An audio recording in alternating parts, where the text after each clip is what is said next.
Hello and welcome to my YouTube channel, Cajun Camineaux. My name is Tracy Johnson. Me and two of my friends, Ed Price and Brian Craigo, we cycled the Camino Francés late May of 2025 to early June of 2025. We left southern France, Saint-Jean-Pied-de-Port, across Spain to the west coast to Santiago de Compostela. Our total trip was roughly right at 500 miles, with an elevation change of close to 37,000 feet of climbing. So a very difficult journey in a lot of cases, but very beautiful. The scenery was great. The roads were very well, better than I expected actually.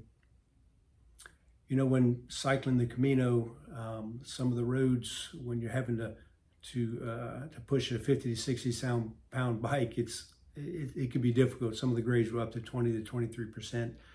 And it was hard to get that from videos that we'd seen prior to the Camino, kind of just researching on YouTube and whatnot.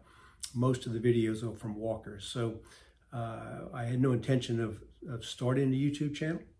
I did want to, chronicle the pilgrimage with videos and pictures to share with cycling friends. So you'll notice on the videos, I do mention the grade and the percent elevation possibly, or the length of climbs, just to kind of give cycling friends an idea of kind of what we were doing, especially again, with gravel bikes, which we rented, when they're pretty heavy at 50, 60 pounds, give or take. You push up a 20% grade or higher, it's kind of difficult.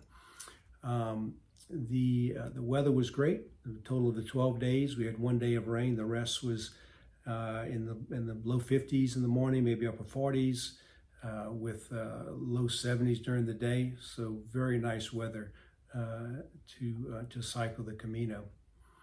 Some of the terrain when it comes to like walking paths and riding paths and whatnot. The second day from Roncesvalles to Pamplona on the Camino Francés route, it was very difficult. It was shale, very steep inclines, steep descents. So if you're a beginner cyclist or not much experience, I would recommend taking the roads on that day and not the walking path, especially if it was wet, which it was for us. We made it okay, but it could be very technical. So just a heads up on that. Apart from that, along the journey, we did choose to take the road which parallel the walking path in a lot of cases, just not to be a nuisance for the walkers. Where the path is tight, you're having to go around them and they have to, kind of disrupt them. So just be aware of that too if you choose to cycle, that it may be a better option to take the roads. But although the walkers, I guess they didn't mind it, but we just didn't want to be bothered to them. So we chose to take the road in those cases. We did stay at albergues or hostels, if you will, along the path. Not many are cycling friendly, so you can find that on like the Camino's Waze app. Cycle friendly means there's a safe place to store your bike, to lock it up at nighttime. Most of the albergues cater toward walkers, which is understandable because most people walk the Camino and they do not cycle it. Just those little bits of information, and I hope you enjoy the videos. And if you have any questions, please reach out.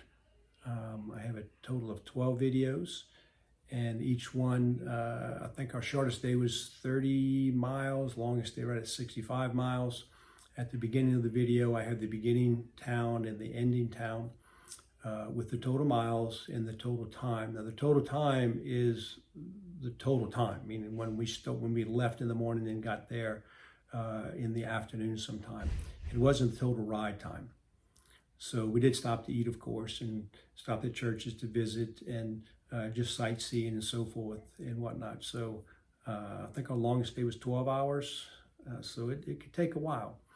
But anyway, just be aware of what those numbers actually mean. So if you have any questions, please reach out, and I would love to answer those should you have any. Thanks for watching.